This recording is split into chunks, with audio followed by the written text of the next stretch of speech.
जी हाँ, 2 साल हो गए। आज ही के दिन 14 अगस्त 2 साल पहले आशीष, मुझे याद है अच्छे से, अब तक याद है मुझे। मैं मालदीव्स में था और सुबह सुबह ये न्यूज़ मिली और मैं एकदम हक्का बक्का रह गया था उस समय।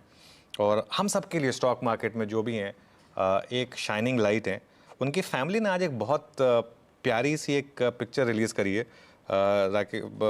मतलब अब तक मुझे उनसे परमिशन नहीं मिली इसको शेयर करने की, इसलिए मैं शेयर नहीं कर रहा हूँ। लेकिन बहुत प्यारी पिक्चर है। उसमें वो कह रहे हैं कि डरने का क्या। तो वो एक मंत्रा था राकेश झुनझुनवाला का। राकेश झुनझुनवाला के साथ एक चीज़ थी, वो डरते नहीं थे कभी भी किसी चीज़ से। मार्केट में भी अगर लॉस होना है तो लॉस होना है, कोई दिक्कत नहीं है। उनकी लाइन थी, डरने का क्या। और उनका जब 60th बर्थडे था ना, वो उन्होंने जूम पे सेलिब्रेट किया था क्योंकि उस समय कोविड चल रहा था। तो बहुत लोगों ने कहा था कि नहीं, ये तो असली बर्थडे नहीं है जो आप नॉर्मली सेलिब्रेट करते हैं। तो उन्होंने कहा था कि हाँ ठीक है, जब ये सब खत्म हो जाएगा तब उसके बाद हम एक अच्छे से सेलिब्रेट करेंगे। वो अनफॉर्चुनेटली मौका आ ही नहीं पाया। लेकिन जो राकेश झुनझुनवाला की तरफ से कुछ बड़ी सीखें हैं फाइनेंशियल फ्रीडम के लिए, वो मैं आपको बता देता हूँ। और सबसे इंपॉर्टेंट तो है कि बी बुलिश ऑन इंडिया, ठीक है। लेकिन सबसे पहला वो जो चीज़ हमेशा बोलते थे कि ट्रेडिंग में लॉस सबसे पहले काटे, घाटे वाली ट्रेड से सबसे पहले निकलें, वो सबसे इम्पॉर्टेंट था।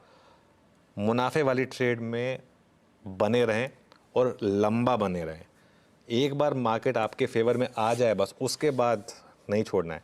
सबसे बड़ा एग्जांपल था टाइटन। कितने लेवल पे लोगों ने उनको बोला कि क्या आप बुक कर रहे हैं, मैं क्यों बुक करूं, क्या आप बुक कर रहे हैं, मैं क्यों बुक करूं। उन्होंने कभी बुक ही नहीं करा टाइटन क्योंकि उनकी डेथ तक बुक नहीं करा उन्होंने, ठीक है ना। और एवरेजिंग हमेशा करें प्रॉफिट मेकिंग ट्रेड्स में। जो एक गलती बहुत लोग करते हैं कि प्रॉफिट मेकिंग ट्रेड्स को निकाल देते हैं और लॉस मेकिंग ट्रेड को एवरेज करते हैं।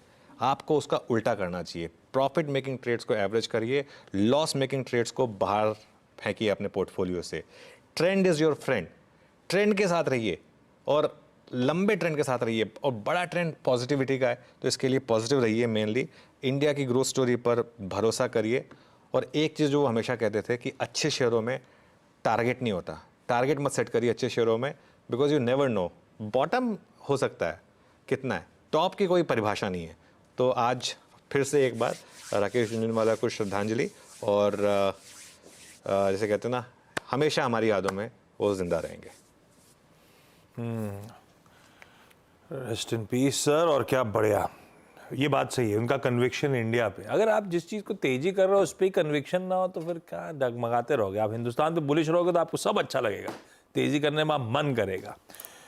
और ये बात सही है, लक्ष्य टारगेट नहीं होते। अपने हाथ में अपना लॉस है जिसे आप मिटिगेट कर सकते हो, उस पर ध्यान रखना है आपको। बाजार कितना कैसे रिवॉर्ड करेगा वो आपके हाथ में नहीं है। खैर, सीएनबीसी आवाज के मॉर्निंग पैनल को, हाँ कुछ कह रहा हूँ आप, सॉरी। हाँ आशीष एक और चीज़ बताऊँ मैं आपको। अच्छा, बहुत लोग ना एक क्लिप वायरल करते हैं जिसमें राकेश झुनझुनवाला कुछ न्यूज़ एंकर्स का मजाक उड़ा रहे हैं, जिसमें से एक मैं भी था, ठीक है ना।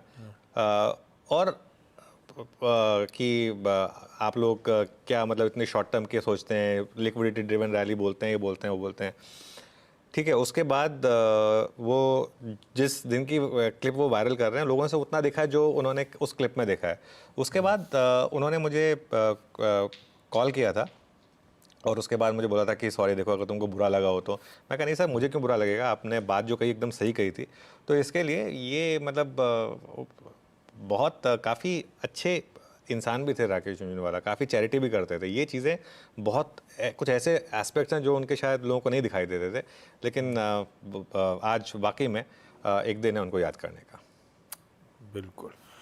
और कन्विक्शन, वो मैं जब पढ़ता हूँ इनके बारे में, वो टाइटन को लेकर कन्विक्शन, कैसे ऑल इन गए उस बेट पे, कैसे खड़े रहे टाइटन के साथ, और टाइटन ने क्या करके दिया राकेश सर के लिए।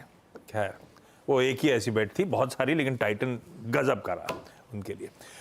खैर, पैनल को दिखाइए भाई सीएनबीसी आवाज की।